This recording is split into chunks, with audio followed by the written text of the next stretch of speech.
Une femme vient d'accoucher d'un enfant, mais la seconde suivante, un éclair tombe directement sur eux. En cet instant même, les yeux, les oreilles et même la peau de l'enfant disparaissent. Mais malgré tout, cet enfant survit avec ténacité. La femme espère que son mari ne repoussera pas l'enfant. Mais après l'avoir vu, l'homme éclate soudain de rire.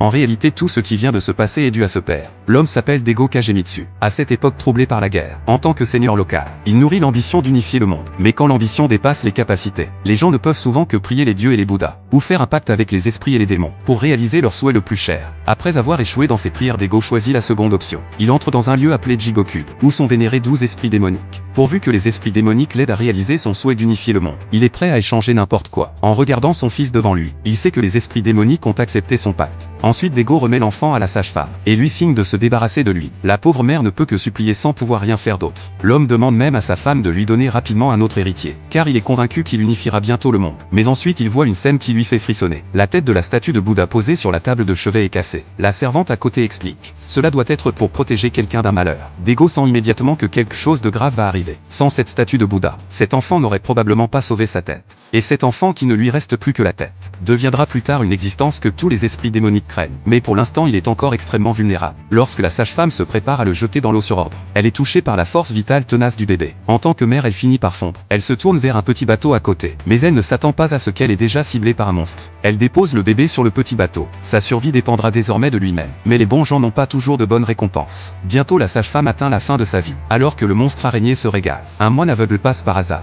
Bien qu'il ne puisse pas voir, il peut percevoir la couleur de l'âme de tous les êtres. Le rouge représente le mal, le blanc représente la pureté. De plus, il excelle en art de l'épée. D'un seul coup, il tue le monstre araignée instantanément. Mais quand il regarde le bébé sur le bateau, il voit une couleur qu'il n'a jamais vue auparavant, ni humaine ni démoniaque, mais une aura où s'entremêlent cause et conséquences. Et ce pauvre bébé est sur le point de rencontrer quelqu'un qui changera sa vie.